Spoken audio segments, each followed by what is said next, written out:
Unspoiled Network podcast.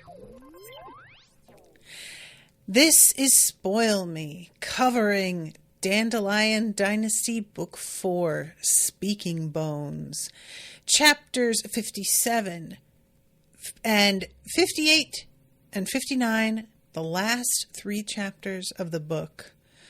The Reign of Enduring Spring.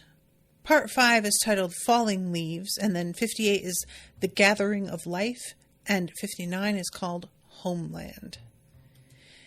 In these chapters, we get to see the ways in which the world adapts and changes, and then I got my heart's desire, which I really didn't think I was going to get by the time it rolled around. Thera goes home. You guys, I just didn't think I was getting this, and I'm so excited. Welcome to Spoil Me.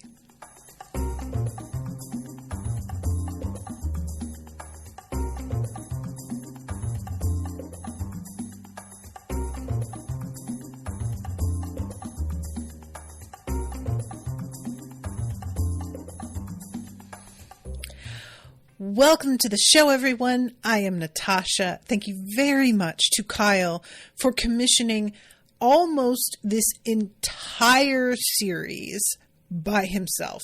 I think somebody chipped in for like 1 episode, maybe 2. Otherwise, it was all Kyle. And he didn't pre-book either. He just kept steady on commissioning episodes. So, considering how long these books are, Kyle made a big investment in covering these, and I really appreciate it. Kyle, thank you so much. And Ken Liu, if he is out there listening to this, I'm sure also appreciates it. And Ken Liu, maybe you should cut Kyle a check. That's all I'm saying. But Kyle came in early before I started recording and left some comments that I really want to read on the air because they are relevant and just some of his opinions. And since Kyle isn't often able to stay for the whole episode, I just really want to include his input because it's the last one, you know, I want to do this. So Kyle says, I can't believe we're finally at the end of this series. It's wild to think about how much has changed since we started this in like 2018. This has truly been a great time. The books, not the world in general, of course. And here are some miscellaneous notes that I'm posting ahead of time because I'll have to leave part way. The poem the mother tells her son in the first chapter is a real poem, Meditation on the Past by Zhang Yanghao, I think is how you might say that. In fact, several of the poems used in the series are real Chinese poems. The princess in Princess Home Furnishings is Aya, who in the previous book was hinted to have a passion for artistry and beauty. Oh. In an interview, Liu said that in the original draft of book 3 or 4, he had Thera win in the Scrublands, but he was unsatisfied with that and went for what we got instead. While arguably ping-ponging between Thera and Dara isn't great for the book's pacing, especially when one is reading it in a weird way, like for a podcast, I think it's ultimately worth it. Thera's journey of embracing Scrublands culture is more compelling than if she just conquered them. Wholly agree. And just conquering them when Dara had been like the original aggressors in the Scrublands because they went through the Wall of Storms, it would have felt kind of like a weird move, you know? I really think that finding a way for them to coexist both north of the wall and south makes the most sense. And it's a really nice mirror image of how, like, there are displaced people from Dara trying to make it in the Scrublands and how we keep some of that alive, and how there are some people left of the Liuku and they have to keep their traditions alive. And it's obviously always going to be a much more subtle way because there are so many fewer of them and things get diluted over time. But I think, like, it surprises me to hear that wasn't his original intention, because it seems like the way they mirror each other makes a lot of sense. And it's nice to see the ways in which Thera realizes that her way isn't the only way, because she is so certain she's right. And it's not fair to the land that she is currently occupying to just dismiss all of its history, you know? Let's see. In the final chapter, truly there's no greater repudiation of Kutonrovo's ideals than one of her descendants becoming a bureaucrat grappling with Daraliuku assimilation. It's easy to miss, but in this chapter, Ratiera is referred to as Yaraji. The G added to the name means she's been recognized as one of the greatest minds of Dara.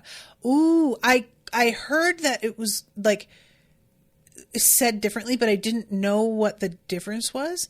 Like Luanzia, which is truly a great thing for the ex-grave robber who was almost too ashamed of her past to pass on her knowledge. I think Gia is truly one of the most compelling characters in the series. Hats off to Liu for sticking the landing with her. Yeah, agree. Like, I don't love everything that we get with Gia, but that's not the point. You're not supposed to love everything. And I fully agree that, especially a woman character who is so layered, it's unfortunately a very rare thing to see. Letting her be apparently like kind of cruel. And she is cruel, you know, like you have to be cruel to accomplish some of the things that she does. And you're just left with the question, like, was it worth it? And to a degree, maybe it was. And in some ways, maybe not. And that's just going to be a question that nobody's ever really satisfied with the answers. The gods are such a fun element of this series. They make for a great Greek chorus, especially in this last bit. And I like the subtle arc of them becoming less and less directly involved as the series goes on. I didn't think of that, but you're right. They're a lot more of an element initially than they are later. I think this series sticks the landing. I agree that this book gets a little too indulgent in places, but this whole ending chunk rules. Agree. Thera and Zomi reuniting at the end is such a lovely note to end things on. Oh, you guys, I loved it so much.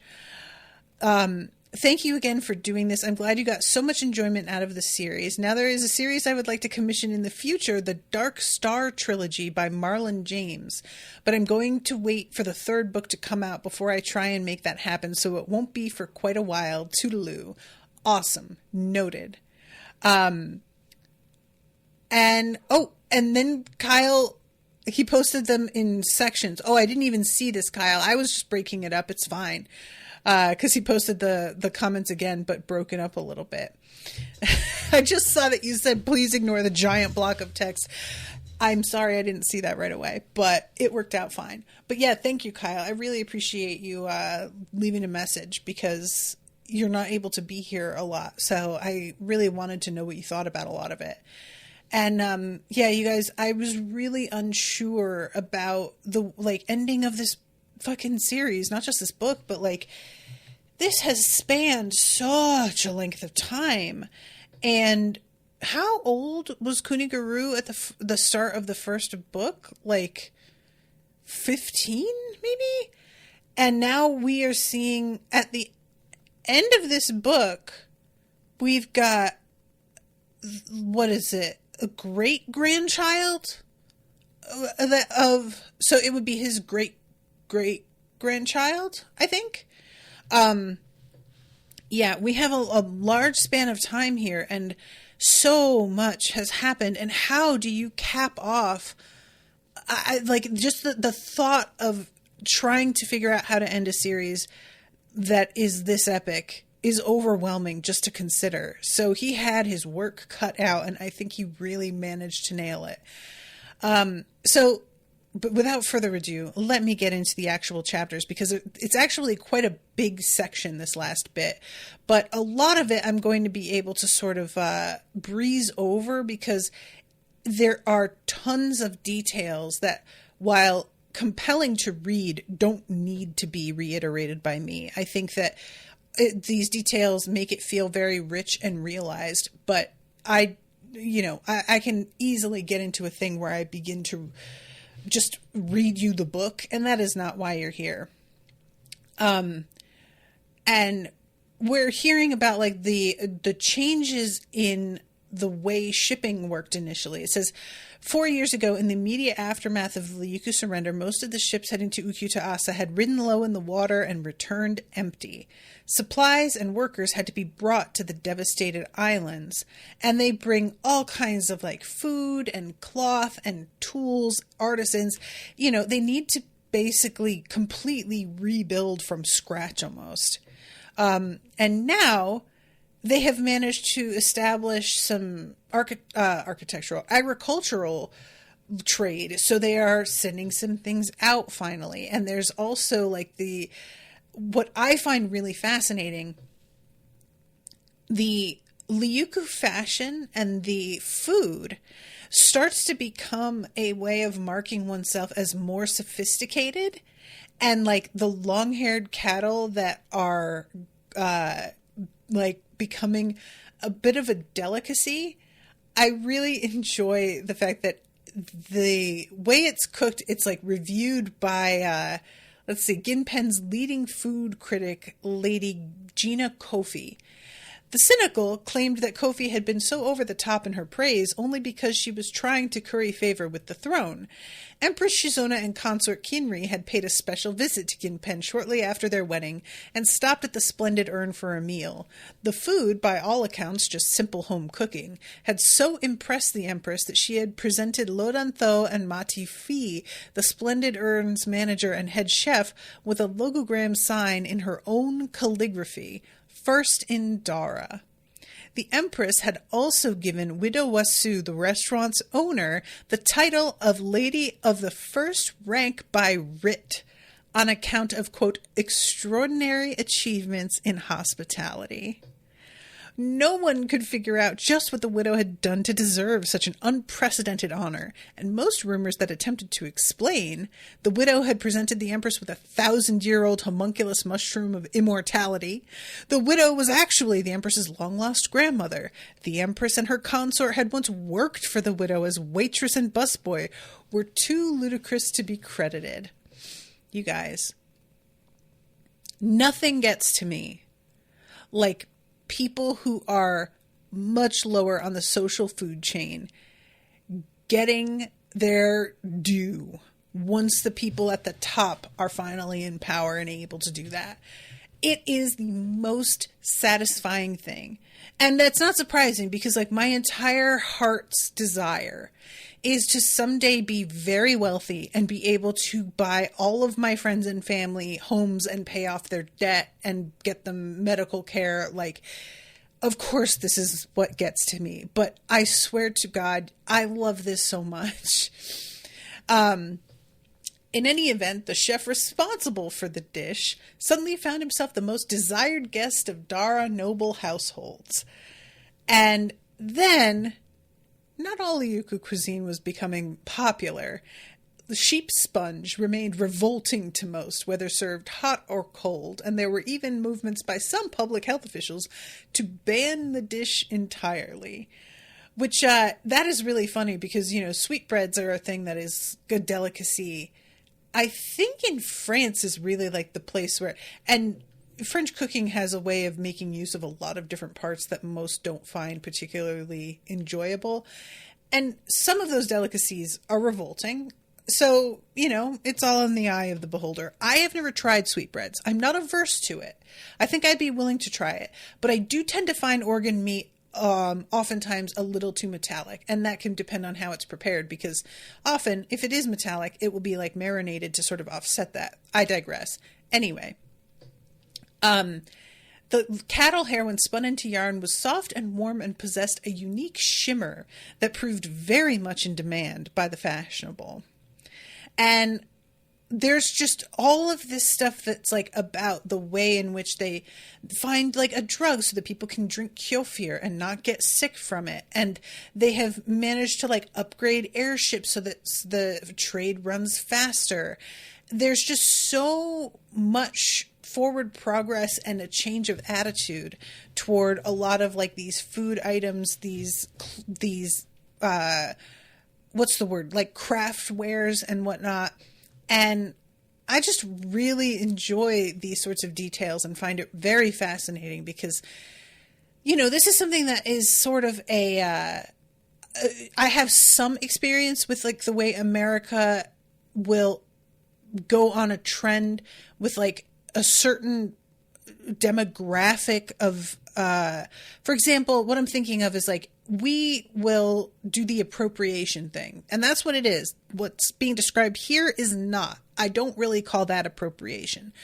But for the US, we have a tendency to like go in cycles with what countries look, and just sort of food becomes really popular for a little while. And in the like very late 90s, early 2000s, it was Japan. We were like all about Japanese food. Sushi was really becoming such a thing. The like seasoning, everything was fucking, what do you call it? The green, like, horseradish paste. Oh my God, I can't remember, but they had wasabi. The wasabi was in so many things. And there was a ton of like, Japanese characters being used as jewelry or being put on the front of t-shirts, or, like silk robes and chopsticks to be used for like putting up your hair. It was just the aesthetic. And then we sort of like fell out of Japan and we began to do much more of like an India inspired thing. And I think that's sort of begun to like, I won't say completely grind to a halt, because it's still, we still do this, but it's become a little bit less socially acceptable because of the concerns about appropriation. But we definitely, I would say, like the most recent one that we were trying to do was Native American stuff. And I think that was sort of the one that we felt the most okay with, because it was at least on our own continent. So we were like, well, this is ours, right? No, it's not. It's super not. But it was something that we felt like maybe this is allowed when we were beginning to finally understand how uncool it was to do. So anyway, I've had like a little bit of experience with how this sort of thing can be like looked down on, but then it becomes very fashionable. It's just a different thing because we have so many different countries, peoples living in the US, and this is just one particular conflict with one group of people. And so it's very specific and concentrated, this whole experience. And then we go to, and I appreciated this a lot, we go to this young woman and her son, and we find out that this little boy witnessed the murder, the disemboweling of his father and the rape of his mother by the Liuku while they were doing one of their fucking rampages. And he stopped speaking. And I just appreciated every time that Ken Liu starts to be like, oh, it's not so bad. See, we can all just get along. And then he steps back and he's like, no, these people did horrific shit.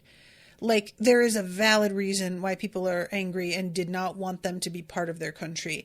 It isn't all there is to them, but those people were so at the forefront of everything, and the like scars of what they have done remain, and those don't just go away. And this poor kid, she like brings him to the temple of Still and Flowing Waters, which is where Kinri had been for a little bit. And because people have said like maybe they can help him. And eventually he is able to speak a word or two, but that's pretty much all they're able to do. And it like takes all of her money. She manages to get donations from people and stuff. And she's like, as they're heading home, because that's when we join them, they're leaving the temple after they've said like, we kind of think that we've managed to do all we're going to be able to. He's worried about running into Liuku again, which like, and she holds him and tells him they're not going to be able to hurt you again, even though she knows that like if they were to decide, there's nothing really she could do. But and he asks her why, and she can't tell him. And there's this line here The great lords strutted and posed on their stage, claimed to speak for those whose voices were too faint. They went to war or made peace, asserted the right of vengeance or granted pardons. They thought they did what was right. But who gave them that right to decide? And that's really always the question, right? Like, I understand that you're in power, but and you're attempting to do the right thing, but how come you're the one that gets to say? And there's all kinds of answers to that question, depending on the situation. But it's often unsatisfactory. And he then, like, the last thing that he says is love. He unwrapped his arms from around himself and put them around his mother's neck. It would take time, perhaps a lifetime, for the child to recover his voice fully, but they would never give up, and he had already made so much progress. And she sings him a song. When Dara falls, the people hope. When Dara rises, the people hope. When Dara is strong, the people hope. When Dara is weak, the people hope. We survive the 100 flowers, we survive. And that was just a really moving little, I liked this a lot. So then we have this conversation, and this cracked me up. So there's, we find out that it's like Ratiera and, oh my God, Weedy, who I believe he's the lawyer, right? And then there is this woman and like burly dude. And they are sort of at odds about what they're doing. Like the government and the changes that are happening. And I love this. Eggy is the burly man, and the woman who, I think she's only called Kashima. I don't think she's actually given a name in this discussion, but she's talking about like the engineers and the furnishings that they're making, princess home furnishings. And this dude is like, don't buy anything. They're fancy and luxurious and not practical. And she's like, I think their stuff is very functional and it's also beautiful. Princess Aya has attracted a lot of talented people to work for her. Eiji was having none of it. If you ask me, people buy from them only because of that princess mark. Oh, and because her biggest investor, Kogo Yelu, had the princess hire Lolotika to be their spokesperson. The Kashima, unwilling to engage further, turned back to Rati and Weedy. Oh, shit. Kyle says the dude Aki was the conspiracy theory soldier from the Capitol we met earlier in the book. Oh, I love that. I did not realize he was the same guy. Thank you for that, Kyle. I definitely would have missed that. But yeah, so the Kashima says, I'm headed to Dasu to open a school. Really? Weedy looked very interested. Forgive me for prying, but I would have thought someone with your scholastic credentials would prefer to remain in imperial service. And she's like, yeah, I got tired of the politics of it all, basically. And I got promised a salary by a wolf thane to tutor his children, and he's paying me a lot. And that's going to give me some free time to work on writing poems and stuff. And Egi says that my eldest daughter is the scholar in the family, but I'm going to Dasu to make a fortune. And he says, I was a member of the capital garrison. Weedy's face darkened. If the man had served in the capital garrison, then he had likely fought against Firo's followers during the surprise attack on Pawn. And Rati has to stop Weedy from, like, saying anything. And I was like, Weedy, I can't believe that she even had to get you to stop. Like, the dude was doing his job. Come on. But yeah, okay, so that's referencing what Kyle's talking about. That makes sense. And it even says afterwards that it was no clear, like, after all this time, knowing who was right or wrong, it was not any easier to figure out. Everybody had just done what they were meant to do. So he says, Egi that he was told like they were offering to retire some folks early and, you know, give them a deal. And he was like, yeah, so we decided to do that, and that we're going to settle in Ukyuta'asa and we're going to do some ranching and try and raise some of these cattle. And evidently they are a really tricky thing to do. And he has some help lined up for figuring out, you know, how to raise them. And there's going to be somebody who was Liuku who's going in on this with him. So since I never saw any action against the Liuku, my children can't benefit from the Emperor's new policy giving preference to decorated veterans of the Liuku Wars and their descendants. That makes the geographical preferences for moving to Ukyuta'asa even more attractive. But it's not just about the extra points. I want my daughter to get the best education possible.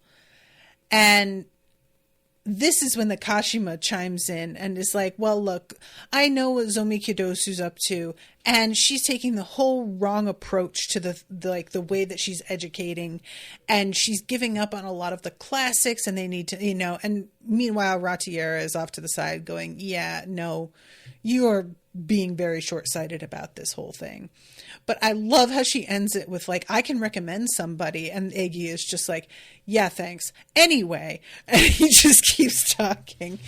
And he starts to say something about how there's all this land available in Ukyuta'asa, and then realizes like, ooh, because of all the dead people, and how this is sort of like a tricky, you know, subject to even bring up. But, and Weedy is still kind of cold toward him, but they eventually get to a point, I really enjoy this,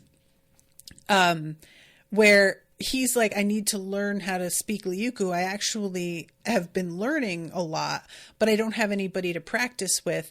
And the Kashima is like, oh, I'll practice with you. And it turns out they're both attempting to, because they're, you know, trying to work with people who are Liuku. She's going to be teaching the students. She's like, how do I teach them if I can't even like speak with them?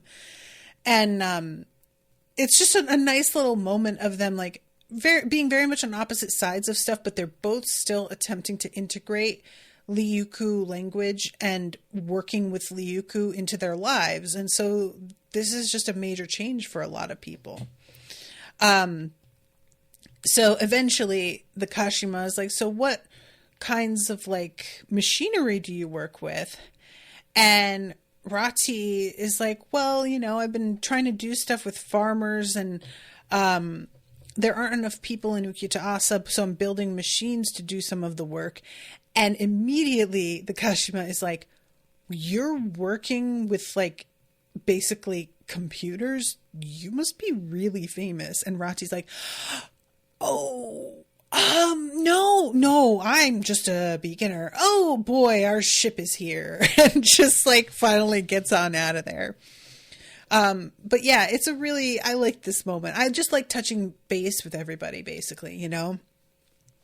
So then we start 5 falling leaves, and it starts with Tatan Rio Runa, a gathering of life, once known as Tatan Rio al Volvo City of Ghosts, many, many winters later. And I'm not exactly sure how long it's supposed to have been. I'm going to put money on like 30 years, maybe? But Thera is gravely ill. And that is why I just did not think that she was going to manage to get home. The fact that she is like still here in Ukigonde and not doing well. I thought, okay, she's just going to die here, you know? And I was really bummed about it, you guys. I knew it was a long shot. I didn't think she was going to go home, but I hoped for it. And I was just like, well, I accept that it won't happen, but I'm, you know, a little bit saddened by it. And all of these people are coming to like basically pay their respects, all from every direction, bringing all of these gifts and everything. And she had changed so much about the way that they live, and it's just a completely different landscape. So I'm trying to find, like, because, I'm halfway through my time here and I still have like a whole chapter and a half to get through. Though Pekyu Rukiri exacted no tribute, demanded no allegiance, led no conquests, the people came to Tatan Rio Runa, the gathering of life, where they deposited their presence in heaps, as grand as the monumental constructions at the end of the Fifth Age. Here, fresh water again flowed through the ancient irrigation channels. Centuries, fallow fields, and orchards again were tilled and tended, and tunnels and caves in long-abandoned barrows were once again filled with song and laughter. Gigantic Arukura Tokuwa structures bowed and straightened, swiveled and dipped, maintaining the old barrows and constructing new ones. At night, shamans congregated on platforms atop the mounds to gaze at the stars and to record their positions in voice paintings. And yeah, this is just a really cool, like, they have progressed. Things are better and more stable. They are able to stay in one place. They are able to have consistent food. This is like the brutality of the nomadic life. It's not necessarily just over for everybody, but there's another option now, which is great. And then we go to Thera, and she is so old and just really struggling. Everything hurts. And she's looking at like the clay blocks with the logograms in the corner and thinking about her sons and trying to get them to, like, play with them and how resistant they were. But now her great-grandchildren play with them. Just, indicating how much time has passed. Let's see. She's thinking about how none of them will understand what they mean to her. And she thinks, it's all right. Such is the fate of all mortals. The life of the parent, no matter how glorious and vivid in their prime, is destined to fade, to fall, to disappear into the soil of memory of the child. I should try to record some stories of Dara for them. And there was just something about that. And Rashawn and I were talking about this the other day because, like, we're covering the Hunger Games and we're in the second book, and there's a point at which Katniss is watching the games that Haymitch won that turned him into the person who mentors them. And she sees her mother as a young girl hugging one of the girls who got chosen, turned out to be her friend. And Rashawn and I were thinking about how the evolution of technology is such that people now who have children are living in a world where we're being photographed and filmed all the time. People have photographs, or they have cameras on their phones, so they can just take footage at any given moment. But for a lot of us, unless our families are from fairly well-to-do backgrounds, we have very few even photos of our parents when they were younger and no video of any kind. So actually seeing our parents in action, young, is impossible. And we just don't have any real connection with what it was like for them because we've never seen that. And how interesting it is that we have now reached a point where there are going to be people who can watch huge chunks of their parents' lives when they were young in full color and high definition and really see it as it was, versus the way that if I were to watch something that was filmed in like 1960 on a home camcorder, it's going to be a really like bad resolution. The colors are all going to be off. It's going to feel very dated in a way that like the quality of things now is totally different. And just what it like change that makes in your relationship to your own past to be able to like point to things and be like, see, there I am. I was only 19. And that's like the video of me getting ready for prom. And just how like more immediate that history feels versus my mother just being able to tell me, oh, I wore a dress to prom that looked like this. And she just describes it and I have no visual, and it feels almost like a fairy tale. It doesn't even feel real to me because there's no evidence of it, you know? And just like how much of history has been that way. It's been verbal. It's been handing down from memory, and sometimes from flawed memory that isn't actually correct. And I just, a part of me is very jealous of the people who get to have like a better record. And then another part of me is sort of glad that not everything is going to like, that I didn't have that kind of clarity to a point. Just, I don't know. There's just, we have such an odd relationship with our past, and the technology, the way that it changes alters that still further. And it's just going to be a really different world in that respect someday. But yeah, so she is just like thinking about putting down all of these stories. And I love at one point she's thinking of Sata Ari, and then she's like, no, she's gone. I'm thinking of her and Razutana's daughter, and just how often that might happen. I don't have children. So, that's not something that's like particularly going to be a thing for me, but friends being gone and just their children being around, that may be something that I cope with eventually one day. And that's going to be really strange. And she says, I don't know if the peace will last beyond my death. I don't know if another Tenryou Roatan will emerge in the future. A people bound by a story of change is both stronger and weaker than an empire held together with blood and bone. I can only hope and let the people choose to wander where they will. I've given all my life to this land, to my people. I have one last request. Please, please. A falling leaf yearns to return to the root. And there's like a thunder, and she takes that as like affirmation. But I was still sort of like, I don't know, girl, you're in bad shape. I was not sure if this was going to work out. So then we have the chapter 59, Homeland, Dara 2 years later. And that really, like, she had to hold on that long, it just felt so unlikely.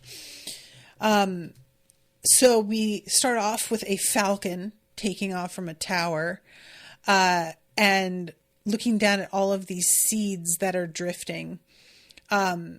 The seed drifted over the market squares, hawkers offering Kyofir tea and Tolyusa smoking herbs, skewers of roasted long-haired cattle beef-flavored with Dasu spices, silk from Towaza, tea from Muning, antiques from Ginpen, acid-etched turtle shells from Day. And just again, all of the things that like are integrated with Liuku style and food culture, just in general. At 25, Tenra Aga was a rising star in the government of Ukyutaasa. Over a blue water silk robe, she wore a light fur vest to fend off the morning chill. Her hair was put up in the triple scroll bun of a kashima, held in place with Gorinifin tooth hairpins. She looked out the window, her unfocused gaze taking in the dance of swooping birds, twirling catkins, floating dandelion seeds. There was no formal court today, because the Pekyu governor had gone to the Big Island for a special occasion. But the work of the provincial bureaucracy never stopped. And this, like, again, it's just like all of her clothing. She's got a little bit of Dara, she's got a little bit of Liuku. And she's dealing with all of these different laws and like figuring out how to be fair to everybody, but also encourage integration, but also respect the autonomy of these groups. And intermarriage is on the rise. Neighboring households would often coordinate their answers on the annual census to get a tax break. Households with only one Liuku might claim to be Liuku, while a household with 3 Liuku might claim to be native. Families fell into acrimony as members argued over which classification made more sense. And she's, just sort of like thinking this through, and there's like a real sense of, I know this bureaucracy is necessary, but God, this is really difficult. We've got to adapt and change, but how do you know when the right time for that is? And I'm not going to get into all of this, but given her name, she could hardly be neutral on this matter. All her life, she had lived in the shadow cast by her notorious ancestor, and more than once she had thought of adopting a Dara family name, freeing herself from the legacy of the hated architect of Ukitaasa's darkest years. But in the end, she had decided to keep her name, embracing the dictum attributed to the Grand Princess Diana. We cannot hope to free ourselves from re-remembering through oblivion. The past is never past. It is the tether that anchors the present and gives us strength to soar into the future. Which I wish that, the United States were a little bit better about this. Because, y'all, we really just try to ignore our past. We just pretend it didn't go the way that it went. And it's embarrassing. And it's childish.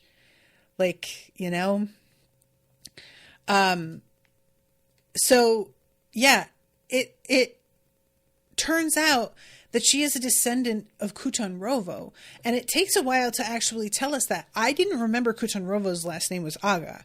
So with her name Aga, I was like, I didn't even remember Kutanrovo had a second name, to be honest. I never remember it being used.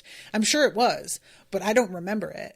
So it took a minute because I was like, her notorious ancestor, wait, who was it? And then it turns out, yeah, Kutanrovo. Was it right even to continue to have a Peiku governor, one of the last hereditary titles of nobility endowed with substantial political power?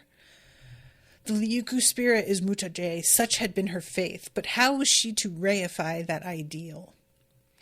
And eventually she gets to a point, let's see, every generation must compose its own destiny. There is no shirking of this duty. Teeth on the board. She sighed and then placed her fingers resolutely back on the humming strings of the writing zither. The musical strains, hesitant at first, grew more confident and euphonious as the writer fell into her impassioned logogram song. And just the fact that these writing zithers are now like the standard is fascinating to me. So then we get the seed continuing to float over rice paddies, and just the descriptions of all the cattle and how the irrigation is changing, just all of this to sort of bring us up to speed to the way the world functions today. And then we get to this tomb. Gia Matiza Garu, herbalist, beloved wife of Kuni, cherished mother of Timu and Thera, aunt mother of Firo, honored aunt mother of Farah, grandmother of Toju, reverend grandmother of Diana, esteemed teacher of Ragi, Wee, Shido, Zomi, and others, dear friend of Soto, one of the people of Dara. Love makes us do terrible things. That is a wild line to have on your tomb. And it's completely appropriate, but damn. You know what I'm saying? Shit. It didn't resemble the tomb of a sovereign at all. It was Gia's own wish not to be interred in the imperial cemetery. And some people are like, yeah, because she feels too guilty to be buried next to them. But I think that she's just like, come on, guys, I don't belong there. And I think she's right. It's not about guilt. Not to say she doesn't feel some, but it's not about that. The epitaph had been composed by Zomi Kidosu. In the end, the one-time Farsight secretary thought it most appropriate to define Gia not by the controversies that would long outlive her, but by the web of her mortal loves, which I think really, when it comes down to it, is what most of us want. like most of us, not all of us, but I think that's what is the most important to many of us. But apparently she, like, as she got older, her whole brand got a little bit of rehab. And she wrote after the publication of Lady Ragi's biography of the erstwhile regent, the Silkworm. Ragi, who accompanied Gia in her work and travels after the Bloodless Revolution, devoted many chapters to Gia's so-called third act. The research that led to the Kefir neutralizing supplement, the refinement of prosthetic limbs for the maimed, the treatment of Toleusa thirst squalae, the recipes for supplementing nutritional needs of children whose development had been stunted as a result of Liuku-made famines, the dream herbs to relieve the survivors of the occupation from unending nightmares, the close bond she built with her granddaughter, Grand Princess Diana, and finally the years as a Mendist nun at the end of her life, during which she composed a book of meditations on the tales of Toriana Pacific, Amends. And I really enjoy hearing about all of these things that she did to try and, like, mitigate the damage. Feels like it's too generous. She can't mitigate it. At this point, it's done. But she is attempting to help with the healing. And she is a healer, you know, as was pointed out by Kogo Yelu. So probably it was of great relief to her to reach a point in her life where she could stop with the war and begin simply trying to help. I'm sure she was very grateful to finally get to that stage of her life. And let's see. Canoes bobbed in the waves. Their rowers were at rest, panting from the exertion of blowing into the whalebone trumpet. And it turns out there are all of these Krubens who everybody is like, when we see all of these, it usually means that something insane is about to happen. But there hasn't been the sense of, like, worry with it. There hasn't, you know, and I'm trying to find the spot here where let's see, triggered by the sight of the Krubens, she was unsettled. It had been a long time since she had last left Tan Adu or thought of the dreamlike wanderings of her youth. In the intervening years, she had devoted herself first to the creation of logographic phonetic script for Aduan, and then to the composition of a narrative poem recounting the foundation mythologies of the Aduans in that script. And this is, what is her name? Zenkara. She's the one that was with Firo for a while, right? But she doesn't, like, take a place amongst the rest. Like, Firo's death, she basically returned home and kept on with what she thought was important, which was, like, the melding of these languages. But she did not attempt to be part of court life at all, it doesn't seem. But yeah, so finally, this is where the little girls find this, like, place that all of these drawings that are sort of a journal are hidden. And I really don't remember, like, who this is supposed to be. You guys help me out. I know that nobody's in the chat right now. I think Kyle has had to go. But if anybody wants to jump into maybe, like, the Filthy Casual chat on the Discord and just be like, hey, Tosh, for Dandelion Thrones or Dandelion Dynasty, Dandelion Throne. Well, I guess they call it that. This particular section, because, like, it's about these girls discovering a place that is fallen into ruin, and these like pictograms that tell a story of, oh, okay, Miss T is here. Hey. I thought it was the orphan girls Gia adopted / used / raised. Oh, Miss T. Oh, the Dyron Finn, like the originals, right? Okay, that makes sense. The Grand Lady kept them fed. The thought of two little girls from long ago being hungry felt intolerable. The girls climbed up the pagoda tree and stripped it of virtually all flowers. The sweet blossoms were then piled up in front of the broken stone foundation, a fragrant mountain of delicious treats. They looked at the pile. They wouldn't be bringing any home, but that seemed all right. And the thing that had been said is a good king isn't enough. And that, like, I'm like, well, that's clearly Gia, right? You know, like, I figured, but I couldn't understand who the other two girls were. Oh, that makes sense. Thank you, Ms. T. Okay, thank God. Because I was listening to this and I was like, it's clearly like Gia, something's up with this, but they would have used real, like, letters. They wouldn't have had to do pictures like this. So that makes sense. Okay, gotcha. So then we go to the Gilded Cage, the island's largest theater with a seating capacity of 50,000, which, goddamn. And this is such a cool sounding performance. So they use silkworms, or costumes made of glowworm silk to like give the darkened stage this sort of dimension. And a fiery streak, red, orange, yellow, white, lanced through the darkness, a shooting star arcing across the Empyrean.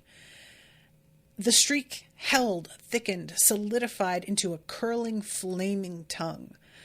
And it just twirls and moves, and sometimes 20 or 30 yards in length, became an extension of her as she leapt and spun and soared and dipped. Sometimes it coiled around her like Empress Rosanna's famed long sleeves. Sometimes it shot straight out from her like the spear of Lord Vithoeo. Sometimes it roared and snapped.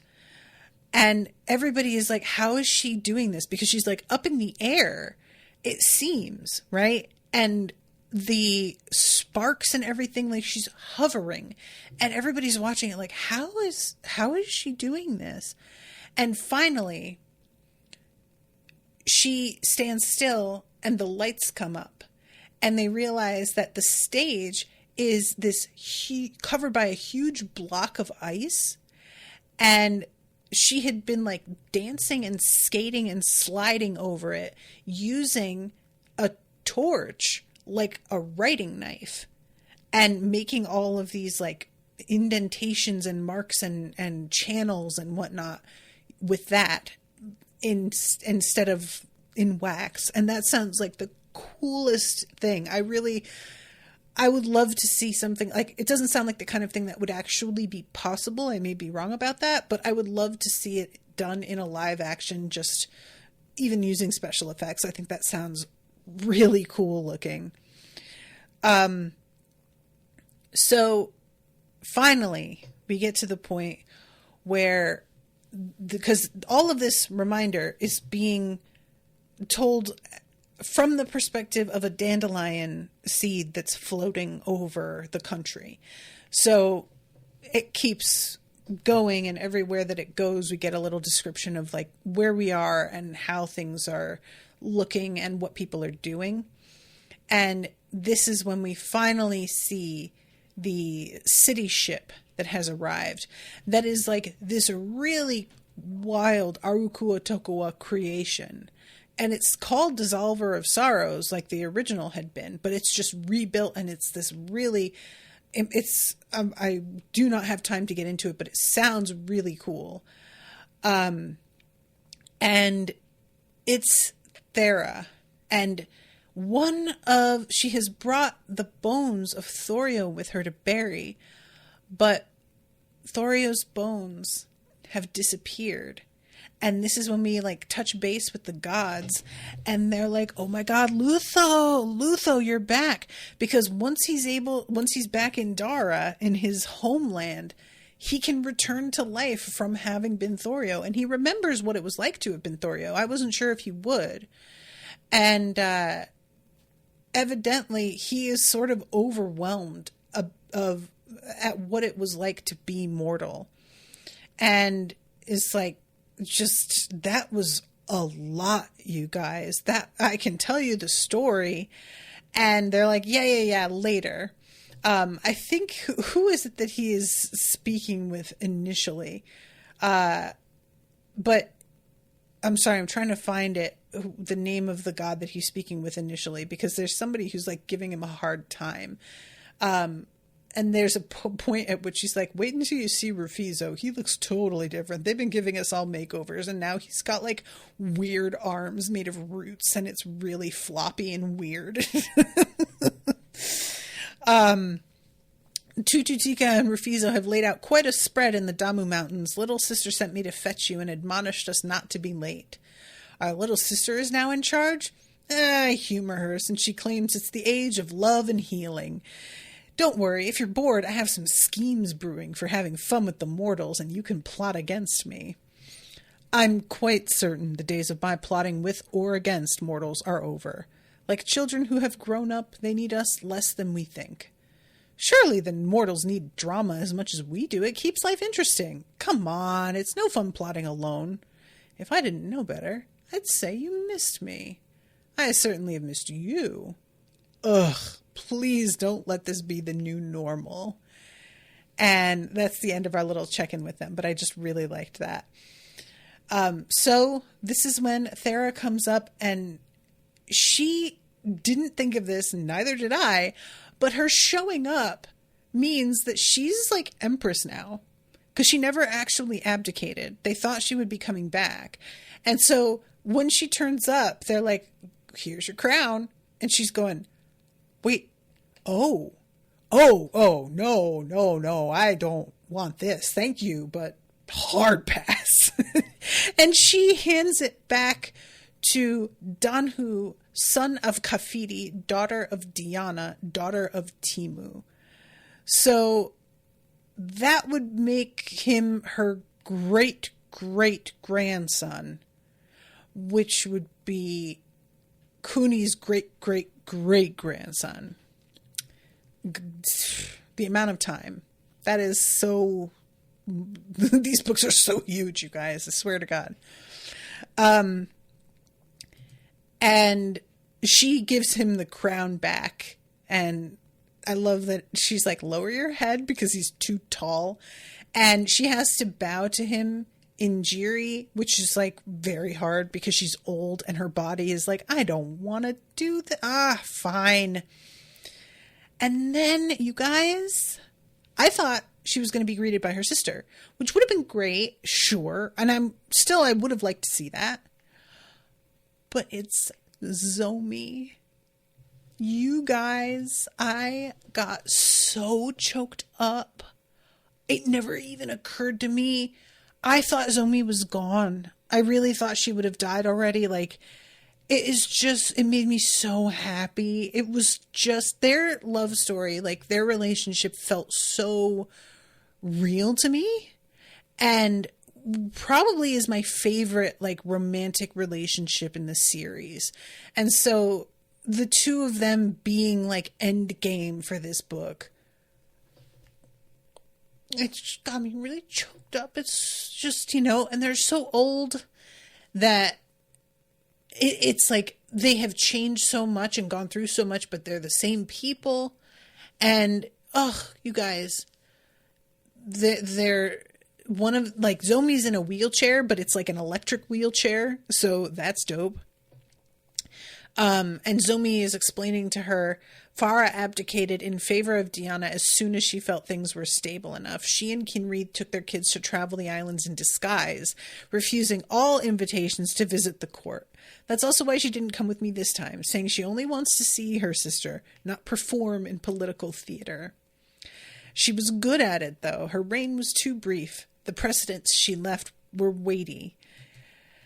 And there is like, well, she has always been kind of restless and romantic. And I'm sure even if she isn't working here, that she is still staying really busy. And I'm glad that she lives the life she wanted. And there's a moment where Zomi is like, I wonder if we should have done what she did. And neither of them exactly regret the lives that they lived. They both are happy with the way that, like, the things they accomplished, but you always wonder, you know. We've enlarged our souls with many loves and devoted ourselves to many duties instead of consuming ourselves in one grand romance. We have more lines on our faces than there are breaths left in our lungs. Thera placed a hand on Zomi's face, her fingers gently caressing the wrinkled, beautiful skin, now stained with tears. Though we stand within the sight of the river on which nothing floats, we would not exchange our places with the immortal gods. They kissed, embraced, and held on tightly, abandoning themselves to an empathy with the eternal tides. And that's the end of the book. And you guys, it was so good. It made me really happy. It made me really, really happy. I loved it. What a great ending. I'm so glad. I really, really wanted her to come home, and I didn't think I was going to get it at all. I really just was like, you know, give it up, Tosh. It's not happening. And I wasn't even mad about it. I really wasn't. I was like sad, but, you know, I accepted it. And I was so delighted that I got that ending. It really just, everything was so big picture.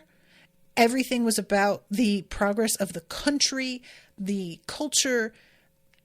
I feel like it was really a great call to get extremely focused and zoom in on one particular relationship at the end and just have it be about them as people instead of a legacy, instead of the ongoing history, instead of about even their children, you know, on them instead.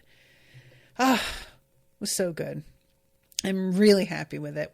I was just worried about how you end something this big, and he did it. So thank you, Ken Liu, for the series. What a triumph. Astonishing in its scope. And thank you, Kyle, again, for commissioning it so steadily over all these years. And I am just really thankful to have read it. It was a fantastic experience. And thank you, Miss T, for joining me and reminding me about what the deal was with that place and that it was Gia and the Dyron Fins, because I totally did not think of that. So thank you for that as well. I hope everybody has enjoyed coming with me on this ride and enjoyed the coverage. Thank you all for listening. Until next time, toodaloo, motherfuckers.